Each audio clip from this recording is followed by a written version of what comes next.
Welcome back to Esther's Breeze, where we sit back, chat, and shoot the breeze.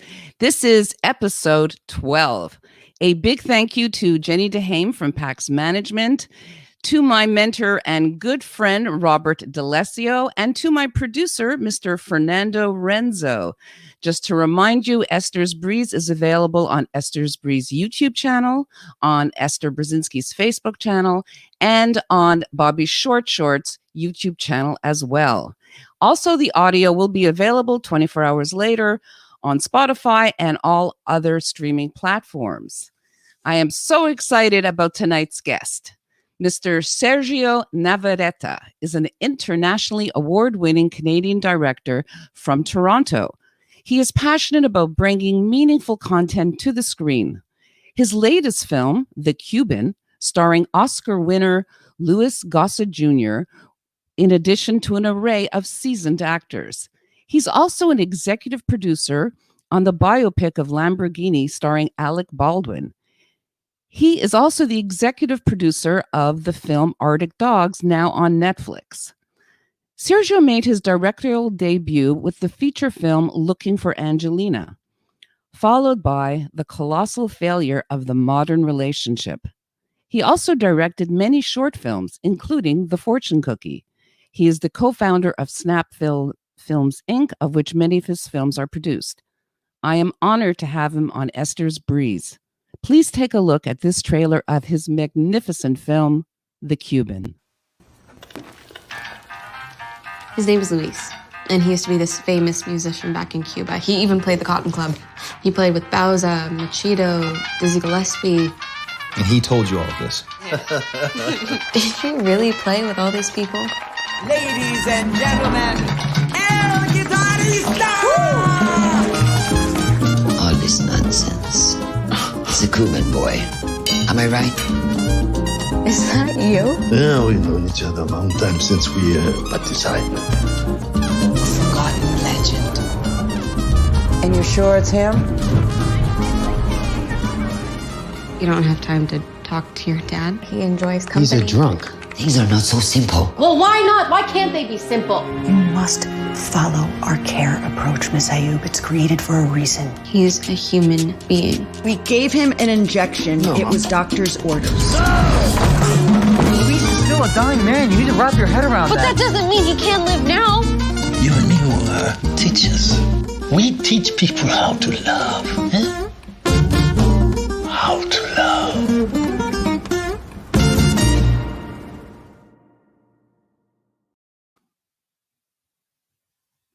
Let's welcome Sergio Navarretta. Hey. Hi, Esther. How are you? I'm wonderful. Thanks for having me on. Of course, it's absolutely my pleasure. The whole intro. Oh, cool. I'm glad you liked it. You know, I saw the film this week. I absolutely loved it. We spoke about it earlier. There was a lot that I could personally relate to. And I also loved how visually they showed that you showed the contrast between the past and the present. And so I was curious how this all came into fruition and how was the actual casting done? Because you had stellar castmates. Yeah, I'm so fortunate. You know, just hearing the music brings it all back. You know, it was, I guess I was at the tail end of Arctic Dogs, and I was just like emotionally and creatively burnt out. It was a long and arduous schedule because animation takes a very long time. And I wanted to do something just for the sake of pure creativity without the pressures of, you know, sales agents and, you know, foreign sales projections and box office pressures. And so I had met Angelica at an industry event, and we pledged to work together. We expressed an interest to kind of do something. And I said, I don't normally do shorts, but if there's something that, you know, we can do together, let's do that. So her partner at the time, Taras Colton, had a dream about his grandfather. And we met near the studio where we were doing Arctic Dogs. We met at the cafe across the street, and we just started talking about life and our relationship with our elders. And that's where it started. It really started as a seed of an idea, a short film. And then we took that short film idea to Alessandra Piccione, who expanded the idea into, I guess, a shorter version of what it is today. But at the time when it was a short film, we had already attached Louis Gossett Jr. And I just remember the day I was driving down the highway and thinking, I can't picture anybody else as Luis. I had him in my mind since day one, and that is the truth. And through a lot of tenacity and perseverance, we finally got to him. No, it was absolutely perfect casting, and even the message that the film gave, it was so real and authentic, and in fact, if people, when they watch it, they'll see that there's a lot of truth to what the film shows. That, and I know from a personal perspective that when individuals do have Alzheimer's or any a type of vascular dementia, in this case that he had both, music is one of the only areas that they sort of still retain and still respond to. And so it was just so beautifully portrayed. I really enjoyed it so much. And how were you able to get Louis Gossett Jr.? How did you get him on board? Well, I had a personal connection through someone I knew in Toronto, and that was our first stop. And then we went to his manager, and we weren't hearing back. It took quite a while. And then the young producers, Anna and Taras, chased them down at TIFF, and then I remember he went to a fundraiser. I forgot exactly where it was, but somebody I knew had approached him because I had reached out to this person, and he said, "Fine, I've heard about it. I get it. What is this Cuban? Who are these people?" So I flew out to Malibu, and we had dinner, and the rest is history, as they say. But that evening was just so memorable. I'll never forget it. Just going to his home and seeing, the poster of Roots on the wall and the Oscar. Right. It was just, it was one of those moments you never forget. And he lived up to everything that I imagined he would be. He's just a living legend. So. And tell me about the music in the film. I absolutely love the music. Yeah. So I started in music. The music was my first love. I started at the age of 5. So that's kind of how I see the world. So I always think of things musically, and I listened to Jazz FM a lot, and so I was familiar with a lot of the Cuban tunes. And right. There was a DJ there, Walter Van Afro, who said, if you're going to do a movie about Cuba, you have to use Hilario Duran. He's iconic, and he's a world-renowned pianist. And of course, I've known his work listening to Jazz FM over the years. And then he made the introduction, and that's kind of how it started. But it really was reminiscent of movies that I loved, as cheesy as it sounds, like Mambo Kings. I love that movie. That movie. Music, the soundtrack was incredible. And amazing. I met Antonio Banderas the first time. You're kidding. Okay. After a few martinis, I was like, Mambo King! He just loved the Like, I think that was his first, Hollywood English language. Yeah. So. And the song Beautiful Maria, that's gorgeous. Yeah. Doesn't have enough credit. More people have to hear that song. It's just, I love it. Yeah. I'm a sucker for a beautiful ballad, and that is a gorgeous love song for sure. So you were brought up in Toronto. You came from immigrant parents like myself. Yeah. And we had spoken earlier, and you sort of said that you had the feeling of not fitting in. And I was curious if that sort of contributed to your fascination with film. And tell us also how that whole journey began. Mm-hmm. Yeah, so I say I was born here by accident because I was, I guess, my parents had come here on a lark in, I guess, late 60s, early 70s. And the idea was to explore something new, but essentially go back home. And we always had a house there in the Marche region, and also in Caserta in southern Italy. And my whole life growing up was like feeling displaced between these two worlds. And, I didn't feel quite Italian because I go to Italy and really didn't relate to the culture quite or 100%. And then in Canada, when I was growing up, I was, bullied and beat up for being different. And English was my second language. And, it's a very common story in the immigrant experience in Canada. So fast forward many years, I think being Italian Canadian has really informed my work, and it certainly was the driving force or the impetus behind looking for Angelina.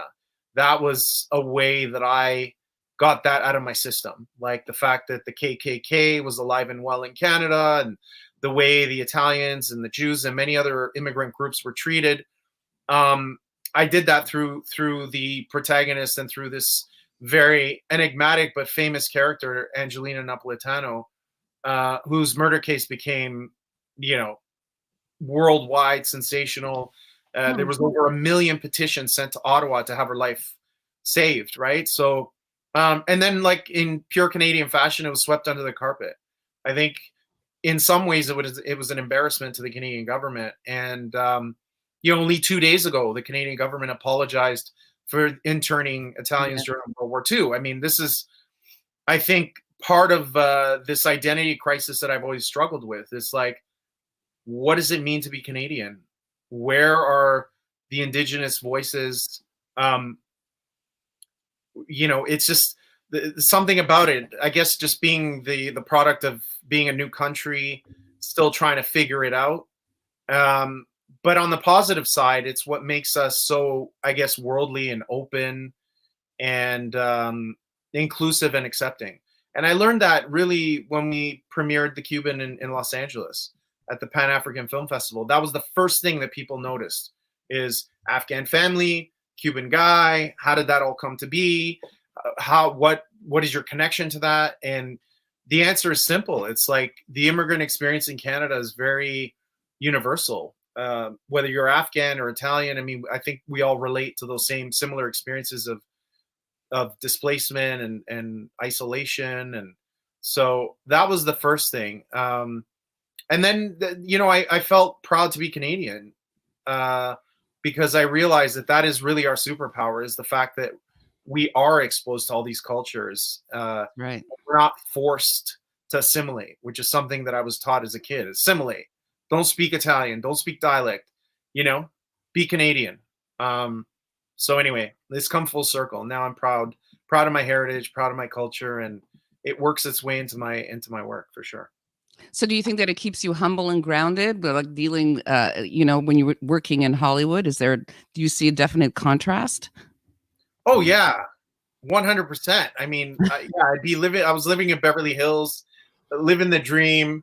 And, with the Cuban, we were featured in Time Magazine as one of the films you missed this summer. And then I come home and my mom would be like, yeah, that's nice. Okay. So, what are we making for dinner tonight? Like, yeah. Absolutely. There's absolutely nothing that can impress my family, so absolutely. They keep me grounded for sure. And do you find there's a contrast in work ethic or just approach being Canadian as opposed to American? Yeah. Oh yeah, for sure. As you know, I spent quite a bit of time on Clubhouse and interacting with a lot of Americans, and I love it. I love the American spirit. The American dream is alive and well, but there's definitely a different style. Like I can't promote myself. I can't go on Clubhouse and give a 3-minute speech about who I am, where I've been. I just say everything's on my bio. Nowadays, you can just Google and find everything out there. And let's just talk about life. Let's talk about what's important to us today, which is, how we're dealing with this pandemic and mental wellness and all these things. So yeah, this need to kind of self-promote is not really in my DNA. In fact, we were scolded for doing that, for ever talking about money or ever talking about, I'm doing this or I'm doing that. We were taught to be humble and just keep it to yourself, which is not really conducive, or it doesn't really work in the entertainment business. You have to be larger than life, like Drake, like many others. They have to prove themselves, be strong and be confident. And it's I think that's a challenge for us as Canadians. So one of our listeners, Sonia Barnes, says, I felt the same way as a child of Jamaican immigrants to Canada. So she's absolutely relating. Well, I grew up with Jamaicans on both sides, like growing up in a suburb of Toronto. So I know the culture well, and we got along so well. Like our dads were best friends because they had that common experience. And it's funny. There's so many parallels. But anyways, I thank you for that comment. With talking about Clubhouse, and I always ask the creatives that come on, what do you think the importance of social media is to a creative? How does it help or does it hinder? Does it plays a great importance even when you're casting? Do you look at numbers?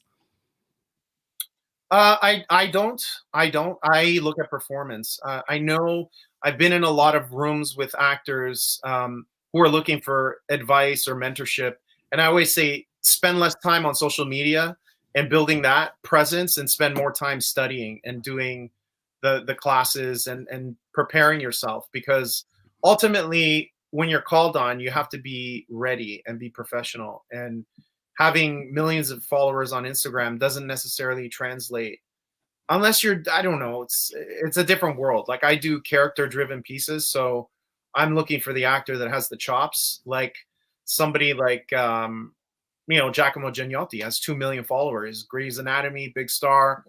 And he was such a joy to work with. I mean, I remember the calls going to set and just hearing him talk, ask me questions about Chris's backstory. Like, where was he? Why is he the way he is? What does he wear? What does he think? We had a long conversations about every detail, how we're going to block the love scene, for example. Like, those are actors I love to work with. Just like real salt of the earth. Like, let's just roll up our sleeves. It's like we're doing a piece of theater, let's have some fun and really dig deep. And we're in this together, it's one thing that gives me such joy is letting go of this idea that I have to be a dictator on set, Right. I'm crying with the actors. Like that scene with Lou, I mean, there wasn't a dry eye on set, and I want to be there, vulnerable, present, and able to experience those emotions and those feelings with the actors so that they realize that this is a team sport. I'm not there to tell them walk 3 steps, take 2 breaths and smile. It really is a team sport. It's very collaborative.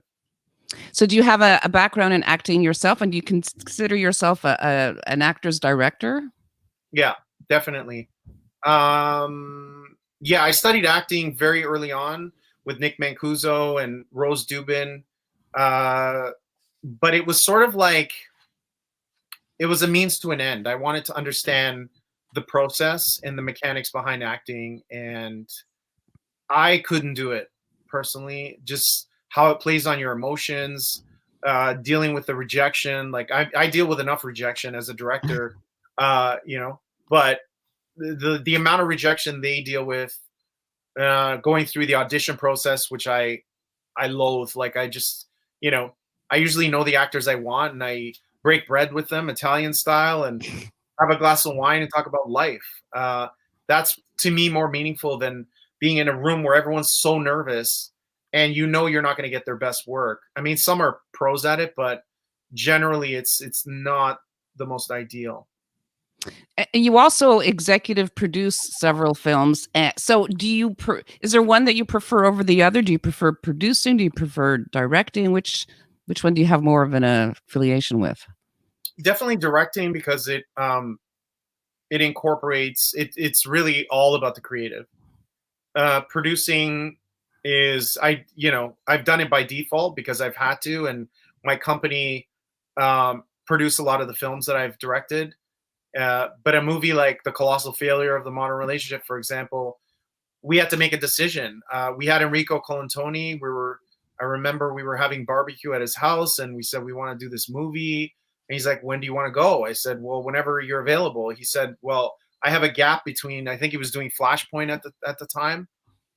And he said, I can do it. I think it was like September. Can't remember exactly. But I said, yeah, man, sure. Let's do it. And I look over at Alessandra, and we're just like, oh my God, like we don't have $1 raised. We don't have anything in place. How are we going to make this happen? But those are the projects that I enjoy doing. It's just like when you have no idea how you're going to get it done, and it just all comes together. That film there was done on a credit card, essentially. 45,000, I think. Oh, that's not a lot for a feature film. I think that was your second feature film. And so you had created Snap Films Inc. in order to produce your films of your choice. Was that the Yes, the reason behind it? Yeah. and also to kind of I've always been an entrepreneur in spirit, and I love the idea of putting things together, putting people together, and getting things made. So Alessandra and I decided to start our own company when we realized that it's the only way to control our destiny. There's not a lot, but there's nepotism in the business, and you're either in favor or you're not. And I didn't want that to be the deciding factor of whether I'm able to create or not. So, that was the idea behind it. And so I'm really proud of that.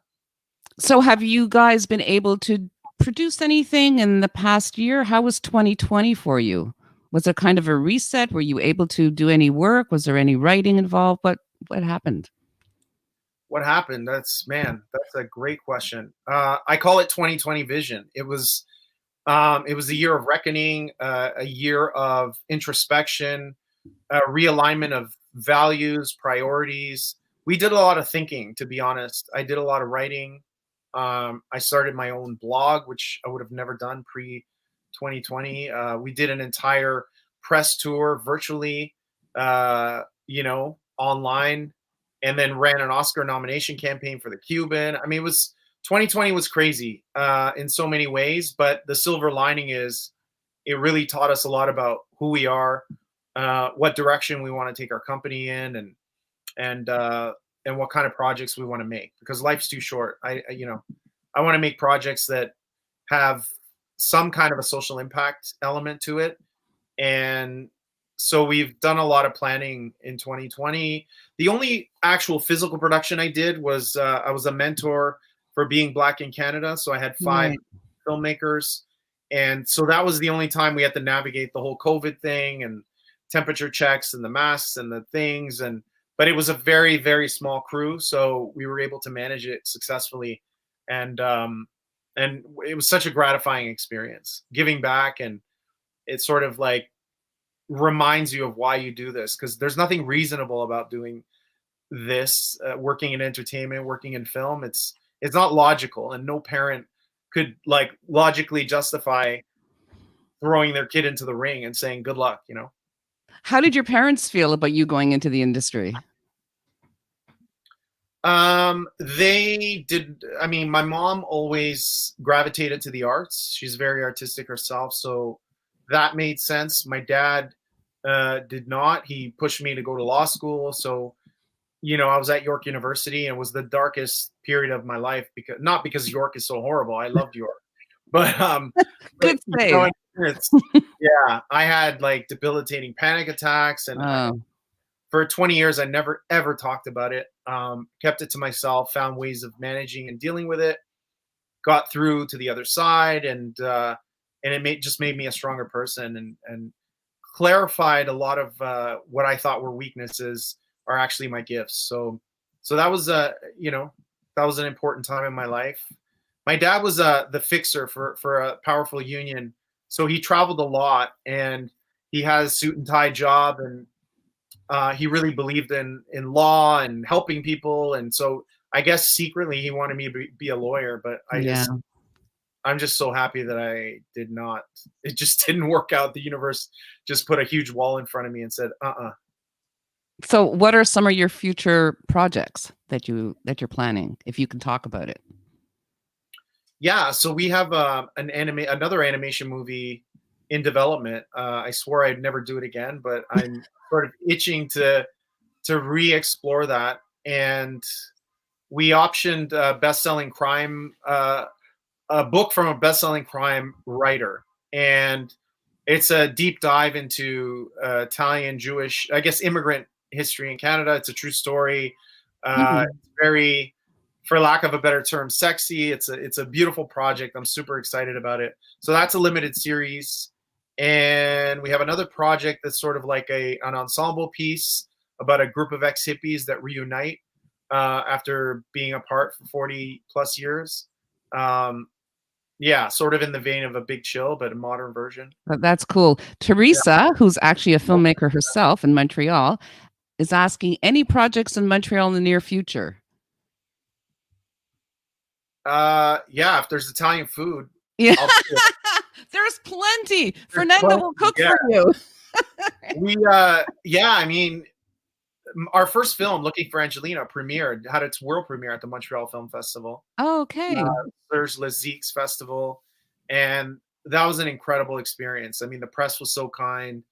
I felt at home there with my, with the community, the crazy Italians there. Yeah. Much, and they really embraced us, the film.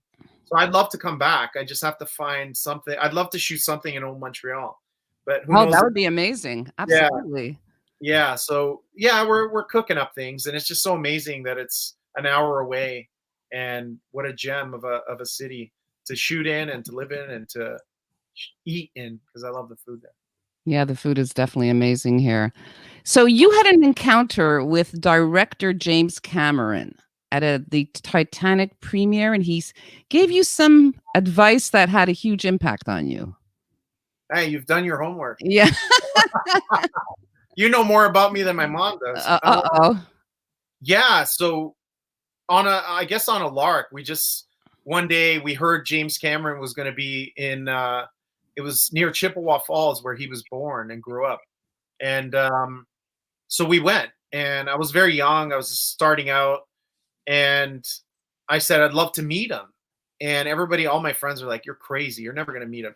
So we go there, and it was like the height of the frenzy. Everybody was going nuts, like cameras and everything. And I got kind of disheartened. I'm like, we're never going to get to him. He had bodyguards. Like, it was insane. And then I felt dejected. We walked away, and I said, I have to use the bathroom. So we went behind this hotel. And when I came around to the front, there he was with Susie Amos, who's his wife, who was in the movie, who was in the beginning of Titanic. And I said, I want to be a director. And he said, well, just get a camera and shoot something. And we took a picture together. Yeah, we had some, just a short chat. And what he told me just went off in my head like a light bulb. It's like, I just took that advice to heart. I guess being a little delusional myself and a big dreamer, I believed what he said. And I said, okay, well, if that's what I need to do. I think it also helped that he's Canadian. And right. I realized that you don't need to be born in Hollywood to make films. You can be born anywhere. And storytelling is universal and international. So I don't know why my lights keep doing this. Yeah, I noticed that. And yeah, I'll try not to move. That sort of has a strobe effect. It's kind of cool. No worries. Looks good. So you've been able to meet some of your Hollywood heroes. What have you learned? Oh, God. Let's start with Clint Eastwood. Oh, my God. You met Clint Eastwood? Okay. He just loves Italy. And what I learned is that even at his age, like I think he just turned 91, he's still enamored with the magic of cinema. We sat and chatted for quite a long time. And, at a certain point, his handlers are pulling at him like, but as soon as we said Italy, he just lit up. He just like loves Italy and loved thinking back at his time there. And so, yeah, that's what I learned is just the passion. The passion never goes away. And it gives me hope that at any age, we can continue to make movies. If he's directing at his age, then there's hope for us, right? Yeah, Teresa says Clint Eastwood, one of my heroes. He's awesome. But I've met, who else have I? I mean, yeah, I've met many, many, many. But Coppola was like meeting God. Oh my God. Yes. You met Coppola. Okay. Fernando's freaking out there right in front of me. Al Pacino. Okay. I've worked with Alec Baldwin, Angelica Houston, who's half Italian. I didn't know that. Okay. Yeah. John Cleese, who was also in Arctic Dogs. Alec Baldwin. Just so many. Just through the years, I've met so many of my heroes. But yeah, it's I guess the biggest takeaway is that a lot of them have that childish spirit about them that keeps them young and keeps them passionate about what we do, and that gives me a lot of hope, because when you start out, there's this misconception or this kind of like drive to make it.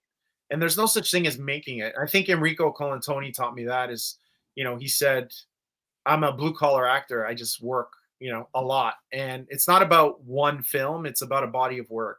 And that's really what I realized. And Alexander Payne was my mentor. Well, my mentor. I'm proclaiming that. But he talked me through a lot of the prep for the Cuban, which was very helpful.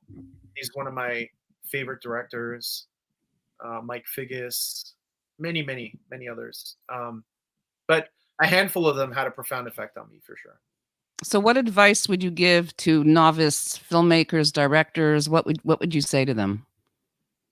There's no excuse.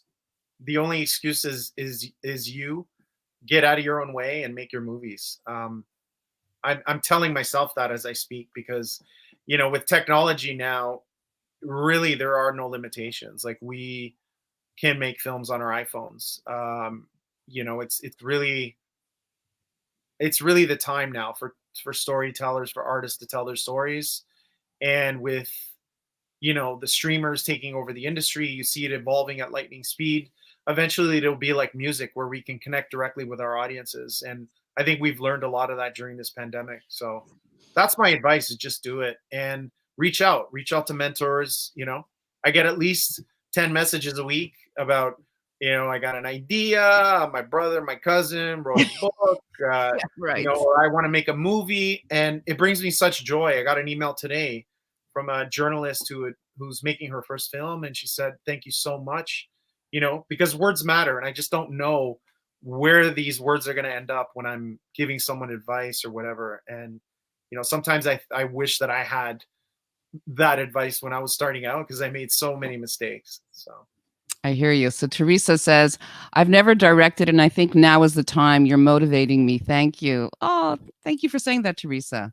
Yeah. Yeah, there's if you Google Ed Burns on YouTube, he kind of gives a whole tutorial on how to make a movie for nothing. And, you know, he made a movie called Newlyweds, and that really inspired me to make Colossal, because I spoke to his producer about it and I said, talk me through it. And I'm like, man, it's like, really, you know, if you really want to make a movie, it's possible. It takes work, but definitely possible. Do you have a preference between directing comedies versus drama? You have a preference? I think it's just mood. I think it's honestly where you are in your life. You know, it's Looking for Angelina was emotionally taxing in so many ways. Like, so many people shared their personal stories with me. I'm not a social worker. I'm not trained in that. So being open and vulnerable and exposed to all these stories was just very emotional. So of course my next film was a comedy, even though it has dark elements, and, you know, it's still quite rooted in truth when you're talking about modern relationships. But yeah, I don't know. I do love drama because I know that it affects people in an emotional way. And it reminds us that we're alive and that we're human. And there's nothing more gratifying than being in a dark theater and just seeing people cry or be physically, you know, moved emotionally by something that you've created. So. Yeah, I actually had that reaction to the Cuban, which we spoke about earlier, that I related to it a lot. And yeah, it was very moved, and it was so well done, and I appreciate it. So if somebody wants to see the Cuban, because I actually got it from YouTube Premium, so there's some other outlets that one could be able to watch the film. Could you tell us where they can do that? Yeah, so it's available on iTunes, Amazon, iTunes, Super Channel. Right. I think Google, Rogers On Demand. This is all in Canada, by the way. In the US, there's a whole bunch of others, but half of them I haven't heard of. So, but yeah, in the US, it's on Showtime, and of course, iTunes, Apple iTunes, etc. So yeah, it's definitely widely available in North America. Yes, it has been released in foreign territories. Yeah. Okay. Well, I highly, highly recommend it. It's a wonderful movie. Now, getting back to, we had spoken earlier about this Clubhouse audio podcast. You had talked to me a bit about the power of audio and how you felt about it. So tell us about it. Yeah, I think it was a perfect storm. I think during the pandemic, we all felt some kind of loneliness at some point on some level. So Clubhouse kind of hit the world by storm. I got to connect with all kinds of people, rock stars and actors and people like me and people that aren't like me, scientists and psychologists. And it was an amazing, it's an amazing platform. I also enjoy podcasts because I'm always curious, looking for new information. And it's just reminiscent of growing up. Like, when we were younger, dating, there was no internet. There was those phone lines. And I would spend hours. I had my own dedicated line in my room. And I'd spend hours just listening, getting to know someone and just feeling their heart. And I think you can gather so much from someone's voice. Because I think everything else is curated. Like when you see someone on Instagram, it's like best lighting, best angles, but talk is real, Absolutely. And when you're shooting the breeze, you really get to know someone. That's right. And that's what we're doing here. And that's how I found you on Clubhouse, on the Canadian room with Eric Johnston. Yeah, good old Eric. I love him. Yeah. I'm the real Italian. Yeah, I know. I thought he was Italian. He was our guest actually 2 weeks ago. And in my research, I realized, oh my God, he's not Italian.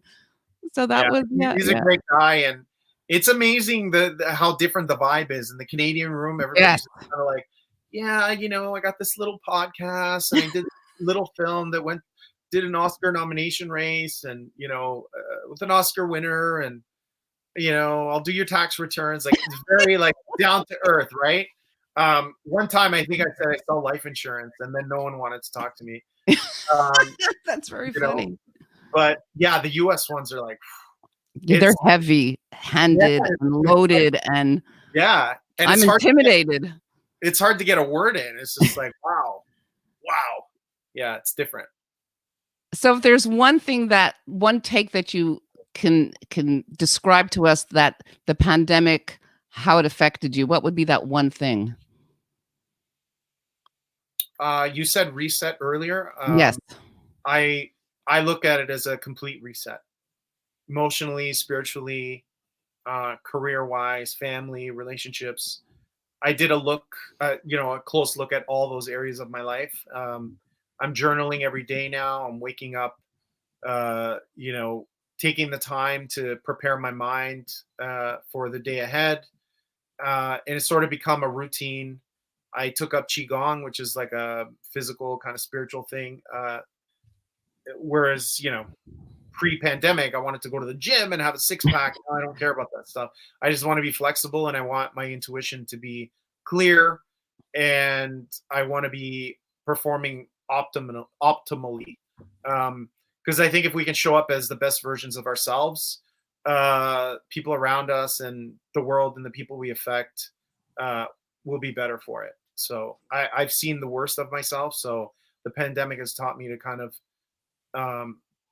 grow and evolve into the best version of myself. So I embrace it.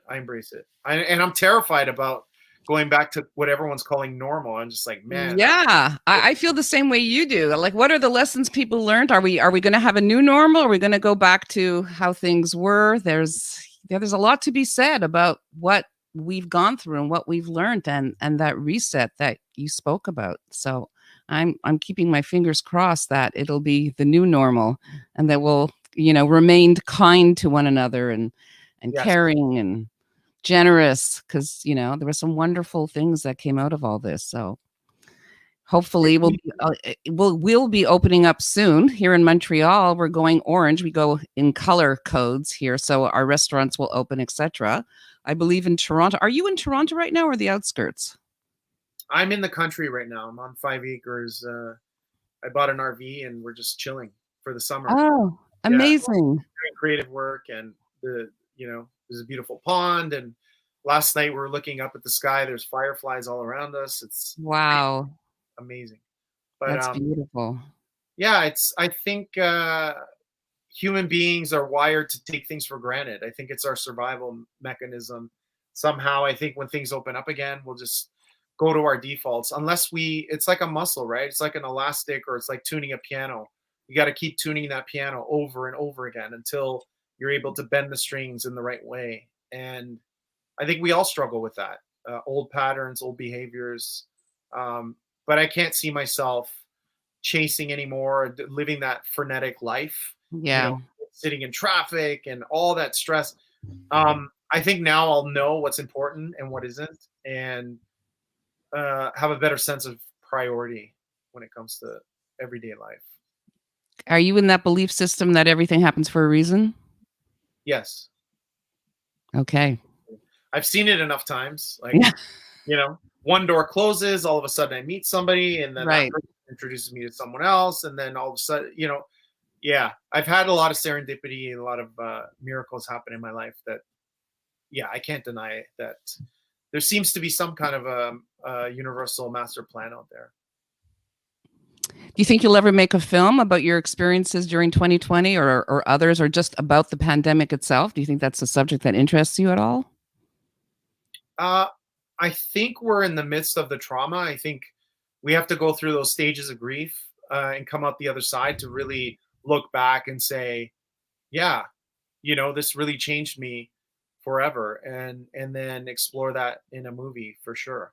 Because I think it's like 9/11. There, you know, it's either you look at the world pre 9/11 and post 9/11. Everything changed. You're right. The way we see the world, the, like, security protocols, like one event just like boom, just changed everything. So I think the pandemic is the same, and I think it has no choice but to work its way into our content. And I really don't know if like masks are going to be a thing of the past, or if they're still going to be, you know, an accessory. I hope they are, because I got some cool masks. Yeah. I have an accessory business on the side, and I was selling masks. So, but according to the CDC, if you're double vaxxed, you don't need the mask. So we'll see how that all pans out. I have no idea. Yeah, somebody said to me, "Well, you don't need a mask." I said, "But doctors wear masks. They wear gloves. Why do they?" Yeah, they're obviously protecting themselves, and I don't know. It is what it is. But I think we just adapt. Remember when we were growing up, people used to smoke on airplanes, and it was totally normal. Of course, I remember that. I used to smoke in university. To sit there at McGill in the large auditorium. There was an ashtray on every desk, and we were sure, taking notes and then smoking at the same time. Now they sit with little laptops, and smoking is for the buttons, so forget that. Yes. Well, I don't know. I never liked people sneezing on a plane before, so right. If they force me to wear a mask, I'll be fine with it. Yeah, exactly. Like wearing underwear, whatever.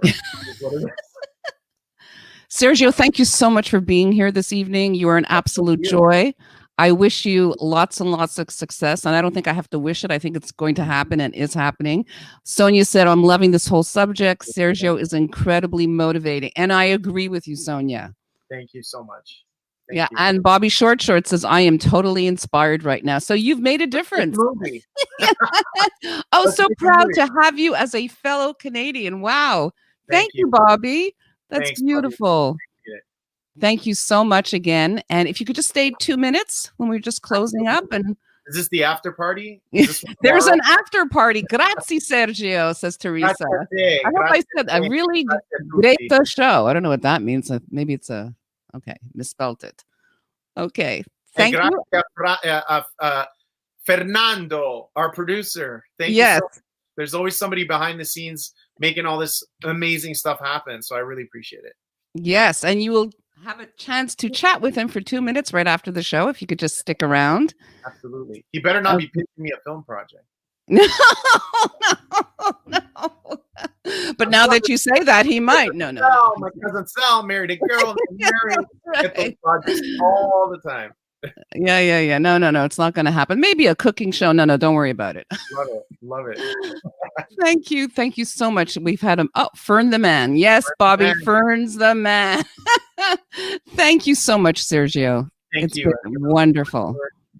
Let's do it again. Absolutely. Let's have virtual drinks whenever you're available. Oh my God. Well, for sure. I would love that. Thank you, and congratulations, Mazel Tov, on your beautiful show. And keep inspiring us. Yes, absolutely. You as well. Thank you. Actually, next week, we're going to have Charles Vaccaro, who's a singer-songwriter. So, guys, stay tuned next Thursday at 8 p.m. on Esther's Breeze. Thank you so much. Bye-bye.